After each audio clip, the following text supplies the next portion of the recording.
Line Arabian dates. இப்போ அது line லயனா டே. இது தரும் ஆரோக்கியம் இயற்கையானது. லயன் லயனா பிரீமியம் டேட்ஸ். குக்கர் விசில மறந்து உணவு வீணாகி போச்சா? இனி அந்த கவலையே வேண்டாம். வழங்குகிறோம் உலகின் முதல் விசில் கவுண்டர் குக்கர், புதிய அல்ட்ரா குரோனோ. அல்ட்ரா என்றால் ஆரோக்கியம். திமுக பட்ஜெட்டை விட 12,713 கோடி ரூபாய் அதிகம். சட்டசபையில் தாவேக அரசின் முதல் வேளாண் பட்ஜெட்டை அமைச்சர் வினோத் நேற்று தாக்கல் செய்தார். நடப்பு வேளாண் பட்ஜெட் சிறப்பம்சங்கள் குறித்து துறையின் செயலர் சங்கர் கூறியதாவது: நடப்பாண்டு வேளாண் துறை பட்ஜெட்டிற்கு 58,734 கோடி ரூபாய் ஒதுக்கப்பட்டுள்ளது. முந்தைய பட்ஜெட்டை விட கூடுதலாக 12,713 கோடி ரூபாய் ஒதுக்கப்பட்டுள்ளது. பட்ஜெட் ஆலோசனை கூட்டத்தில் விவசாயிகள் வைத்த கோரிக்கைகளில் பெரும்பாலானவை நிறைவேற்றப்பட்டுள்ளன. நெல் கொள்முதல் விலையை குவிண்டாலுக்கு 3,500 ரூபாயும், கரும்பு டன்னுக்கு 4,500 ரூபாயும் வழங்க வேண்டும் என விவசாயிகள் நீண்ட காலமாக வலியுறுத்தி வருகின்றனர். இது தொடர்பாக அரசு ஆலோசித்து வருகிறது. அறிவிப்பு விரைவில் வெளியாகும். பயிர்க்கடன் முழுமையாக தள்ளுபடி செய்ய வேண்டும் எனவும் விவசாயிகள் வலியுறுத்தி வருகின்றனர். இது தொடர்பாக நான் மட்டும் முடிவு செய்ய முடியாது. விவசாயிகள் கோரிக்கை குறித்து அரசு பரிசீலித்து வருகிறது என்றார். தாவேக தேர்தல் அறிக்கையில் வெளியிடப்பட்ட பல வாக்குறுதிகள் பட்ஜெட்டில் இடம்பெறவில்லை என எதிர்க்கட்சிகள் குற்றம் சாட்டியுள்ளன. சட்டசபையில் பட்ஜெட் உரைகள் மீது இன்று முதல் விவாதம் தொடங்குகிறது. தமிழக எம்பிக்கள் கூட்டம் முதல்வர் விஜய் அழைப்பு. தொகுதி மறுவரையறை தொடர்பாக முதல்வர் விஜய் தலைமையில் தமிழக எம்பிக்கள் கூட்டம் நாளை நடக்க உள்ளது. இது தொடர்பாக தமிழக அரசு வெளியிட்டுள்ள அறிக்கை, தொகுதிகளை மறுவரையறை செய்ய உத்தேசித்து அதற்கான நடவடிக்கைகளை மத்திய அரசு மேற்கொண்டு வருகிறது. தொகுதி மறுவரையறை பணிகளால் தமிழகத்திற்கு ஏற்படும் தாக்கங்கள் குறித்து தமிழகத்தைச் சேர்ந்த எம்பிக்களுடனான கலந்தாய்வு கூட்டம் நாளை பிற்பகல் 3 மணிக்கு சேப்பாக்கம் கலைவாணர் அரங்கில் முதல்வர் விஜய் தலைமையில் நடக்க உள்ளது. இக்கூட்டத்திற்கான அழைப்பிதழ்கள் புதுடெல்லியில் உள்ள தமிழ்நாடு இல்லத்தின் வாயிலாக தமிழகத்தைச் சேர்ந்த அனைத்து லோக்சபா மற்றும் ராஜ்யசபா எம்பிக்களுக்கு அனுப்பப்பட்டுள்ளது.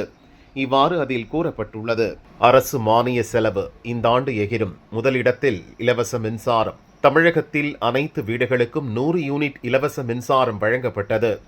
குடிசை வீடுகள், விவசாயத்துக்கு முழுவதும் இலவச மின்சாரம் வழங்கப்படுகிறது. தாவேக ஆட்சிக்கு வந்தபின் வீடுகளுக்கான இலவச மின்சாரம் 200 யூனிட்டாக உயர்த்தப்பட்டது. பயிர்க்கடன் தள்ளுபடி, தாய்மாமன் சீர், அண்ணன் சீர் திட்டங்கள் மற்றும் உதவித்தொகைக்கான செலவுகள் அதிகரித்துள்ளன. ஏற்கனவே நடைமுறையில் உள்ள மானிய விலையில் ரேஷன் பொருட்கள், இலவச பஸ் பயணம், 1000 ரூபாய் மகளிர் உரிமை தொகை உள்ளிட்ட திட்டங்களால் அரசின் மானிய மற்றும் இலவச திட்டங்களுக்கான செலவு இந்த ஆண்டு 1.74 லட்சம் கோடியாக அதிகரிக்கும் என கணிக்கப்பட்டுள்ளது. இதில் இலவச மின்சாரம் 18,860 கோடி ரூபாயுடன் முதலிடத்தில் உள்ளது. இலவச பஸ் பயணத்திற்கு 7,675 கோடியாகவும், சமூக பாதுகாப்பு திட்டங்களுக்கான மானிய செலவு 5,432 கோடியாகவும் இருக்கும். கடந்த திமுக ஆட்சியில் மகளிர் உரிமை தொகை, இலவச பஸ் திட்டங்களால் அரசின் செலவு அதிகரித்தது. கடந்த ஆண்டு 1.56 லட்சம் கோடியாக இருந்த அரசின் மானிய செலவு இந்த ஆண்டு 1.74 லட்சம் கோடியாக அதிகரிக்கும். அதாவது 18,000 கோடி ரூபாய் கூடுதலாக நிதிச்சுமை அதிகரிக்கும் என மதிப்பிடப்பட்டுள்ளது. ஆம்ஸ்ட்ராங் வழக்கின் விசாரணையில் வெளிவந்த அதிர்ச்சி தகவல். பிரபல ரவுடியுடன் போலீசார் தொடர்பில் இருந்தது அம்பலம். பகுஜன் சமாஜ் கட்சியின் தமிழக தலைவராக இருந்த ஆம்ஸ்ட்ராங் கடந்த 2024ஆம் ஆண்டு ஜூலை 5இல் சென்னை பெரம்பூரில் கொலை செய்யப்பட்டார். அவருக்கு வயது 52. இது தொடர்பாக SIT எனும் சிறப்பு புலனாய்வு குழு போலீசார் விசாரித்து வந்தனர். இக்குழுவில் தண்டையார்பேட்டை இன்ஸ்பெக்டராக இருந்த புகாரி, மாதவரம் இன்ஸ்பெக்டராக இருந்த சரவணன் உள்ளிட்டோர் இடம்பெற்றிருந்தனர். இவர்களில் ஆம்ஸ்ட்ராங் கொலை வழக்கில் கைதான 33 வயது ரவுடி திருவேங்கடம் என்பவரை புகாரி தற்காப்புக்காக என்கவுண்டரில் சுட்டுக் கொன்றார். அந்த இடத்தில் புகாரியுடன் இன்ஸ்பெக்டர் சரவணனும் பணியில் இருந்தார். இவர்கள்தான் தற்பொழுது சென்னை பழைய வண்ணாரப்பேட்டையைச் சேர்ந்த தொழிலதிபர் அகில்குமார் என்பவரை ஆம்ஸ்ட்ராங் கொலை வழக்கில் சேர்த்து விடுவதாக மிரட்டி 45 லட்சம் ரூபாய் பறித்த குற்றச்சாட்டில் சிக்கியுள்ளனர். இது தொடர்பான வழக்கில் பரங்கிமலை இன்ஸ்பெக்டர் புகாரி கைதாகி சிறையில் உள்ளார். வேலுச்சேரி இன்ஸ்பெக்டர் சரவணன் காத்திருப்போர் பட்டியலுக்கு மாற்றப்பட்டுள்ளார். இதற்கிடையே ஆம்ஸ்ட்ராங் கொலை வழக்கை தற்பொழுது CBI அதிகாரிகள் விசாரித்து வருகின்றனர். அவர்கள் ரவுடி திருவேங்கடம் என்கவுண்டர் தொடர்பாக விசாரித்த போது ஆம்ஸ்ட்ராங் கொலை வழக்கில் தேடப்பட்டு வரும் 2வது குற்றவாளியான ரவுடி சம்பு செந்தில் என்பவருடன் சிறப்பு புலனாய்வு குழு போலீசார் தொடர்பில் இருந்தது தெரியவந்துள்ளது. இதுகுறித்து சிபிஐ அதிகாரிகள் கூறியதாவது: சிறப்பு புலனாய்வு குழுவில் இடம்பெற்றிருந்த இன்ஸ்பெக்டர்கள் மற்றும் சில போலீசாரின் மொபைல் போன் தொடர்புகள் ஆய்வு செய்யப்பட்டன. அப்போது உணவுப் பொருள் டீலராக செயல்பட்ட நபர்கள் வாயிலாக செந்திலுடன் அவர்கள் தொடர்பில் இருந்தது தெரியவந்தது. இது தொடர்பாக தற்பொழுது புழல் சிறையில் அடைக்கப்பட்டுள்ள இன்ஸ்பெக்டர் புகாரியை காவலில் எடுத்து விசாரிக்க உள்ளோம் என்று அவர்கள் கூறினர். வடபழனியில் குவிந்த பக்தர்கள் 8 திக்கும் அரோகரா கோஷம்.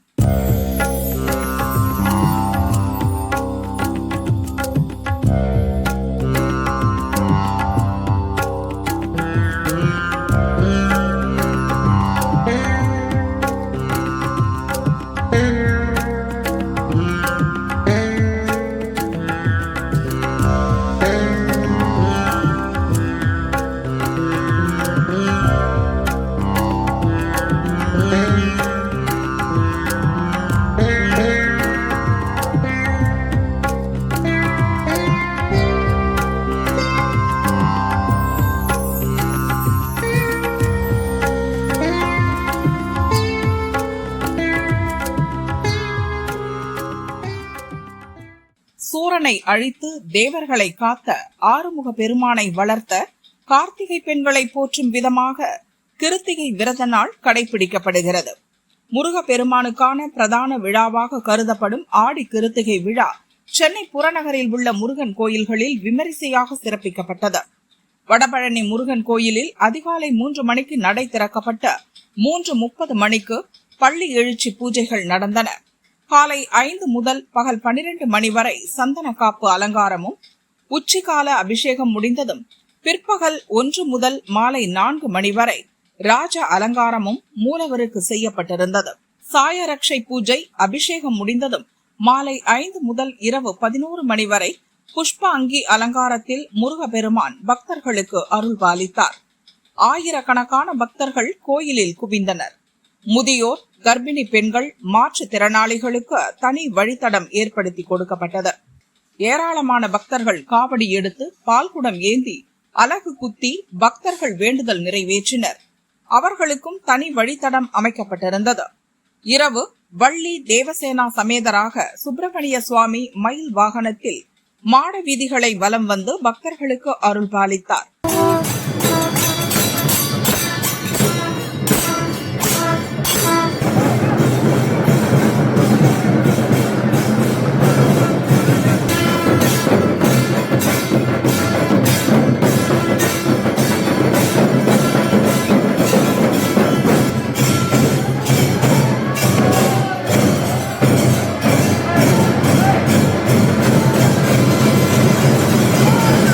வடபழனி போலவே பிராட்வே கந்தக்கோட்டம், வானகரம், மச்சக்கார சுவாமிநாத பாலமுருகன் கோயில், பெசன் நகர் அறுபடை வீடு முருகன், குரோம்பேட்டை குமரன் குன்று, குன்றத்தூர் முருகன் கோயில்களில் ஆடி கிருத்திகையை முன்னிட்டு சிறப்பு அபிஷேக அலங்கார பூஜைகள் நடத்தப்பட்டன.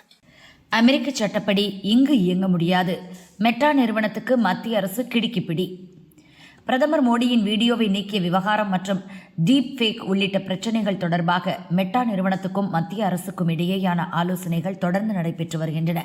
இது தொடர்பாக மெட்டா நிறுவனத்தின் கொள்கை விவகாரங்களுக்கான சர்வதேச அதிகாரி ஜோயல் கப்லான் தலைமையிலான குழுவினர் மத்திய மின்னணு மற்றும் தகவல் தொழில்நுட்ப செயலர் கிருஷ்ணன் மற்றும் மூத்த அதிகாரிகளை சந்தித்து ஆலோசனை நடத்தினர். தொடர்ந்து மத்திய அமைச்சர் அஸ்வினி வைஷ்ணவையும் அந்த குழுவினர் சந்தித்து பிரதமர் மோடியின் வீடியோ நீக்கப்பட்ட விவகாரத்திற்கு மன்னிப்பு கேட்டனர். மேலும் இந்திய சட்டங்களுக்கு இணங்குவது தொடர்பாகவும் ஆலோசனை நடத்தினர். இந்த சந்திப்பு குறித்து மத்திய அரசு வட்டாரங்கள் கூறியதாவது: குழந்தைகளை பாலியல் ரீதியாக துஷ்பிரயோகம் செய்யும் உள்ளடக்கங்கள், டீப் ஃபேக் வீடியோக்கள் உள்ளிட்டவற்றை தடுப்பதற்கான நடவடிக்கைகள் குறித்து மத்திய அரசு மெட்டா நிறுவனத்திடம் விளக்கம் கேட்டுள்ளது. மேலும் மெட்டாவின் அல்காரிதம், உள்ளடக்க மதிப்பீட்டு நடைமுறை, சட்ட இணக்க செயல்பாடுகள், கண்காணிப்பு முறைகள் மற்றும் பாதுகாப்பு நடவடிக்கைகள் குறித்த விவரங்களையும் அரசு கோரியுள்ளது.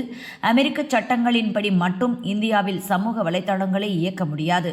இவை தொழில்நுட்ப ரீதியான விஷயங்கள் என்பதால் ஒவ்வொரு அம்சத்தையும் முழுமையாக புரிந்து கொள்ள வேண்டும். அனைத்து நிறுவனங்களைப் போலவே அனைத்து சமூக வலைதளங்களுக்கும் பொறுப்பு உள்ளது என ஆலோசனை கூட்டத்தில் தெரிவிக்கப்பட்டது. இது தொடர்பாக தொடர்ந்து பேச்சுவார்த்தை நடத்தப்படும் என மத்திய அரசு வட்டாரங்கள் தெரிவித்தன. மேற்காசியா நிலவரம். மோடி நெதன்யாகு ஆலோசனை. இந்தியாவுக்கும் மேற்காசிய நாடான இஸ்ரேலுக்கும் இடையே பாதுகாப்பு, விவசாயம், தொழில்நுட்பம், கண்டுபிடிப்புகள், நீர் மேலாண்மை, இணைய பாதுகாப்பு மற்றும் வர்த்தகம் உள்ளிட்ட பல்வேறு துறைகளில் நீண்ட காலமாக நெருங்கிய ஒத்துழைப்பு இருந்து வருகிறது. இந்த உறவை மேலும் வலுப்படுத்தும் நோக்கில் இரு நாடுகளும் தொடர்ந்து உயர்மட்ட தொடர்புகளை பேணி வருகின்றன. இந்நிலையில் பிரதமர் மோடியை இஸ்ரேல் பிரதமர் நெதன்யாகு தொலைபேசியில் தொடர்பு கொண்டு பேசியதாக நம் பிரதமர் அலுவலகம் செய்தி வெளியிட்டுள்ளது. அதில் இந்த உரையாடலின் போது இந்தியா இஸ்ரேல் சிறப்பு நட்புறவில் ஏற்பட்டுள்ள தொடர்ச்சியான முன்னேற்றங்களை இரு தலைவர்களும் ஆய்வு செய்தனர். மேலும் இரு நாடுகளுக்கும் பரஸ்பர நன்மை அளிக்கும் வகையில் பல்வேறு துறைகளில் இருதரப்பு ஒத்துழைப்பை மேலும் விரிவுபடுத்துவதற்கான உறுதியை மீண்டும் வலியுறுத்தினர். மேற்காசியாவில் நிலவும் சமீபத்திய பாதுகாப்பு மற்றும் அரசியல் சூழல் குறித்தும் இரு தலைவர்களும் கருத்துக்களை பரிமாறிக்கொண்டனர் என தெரிவிக்கப்பட்டுள்ளது.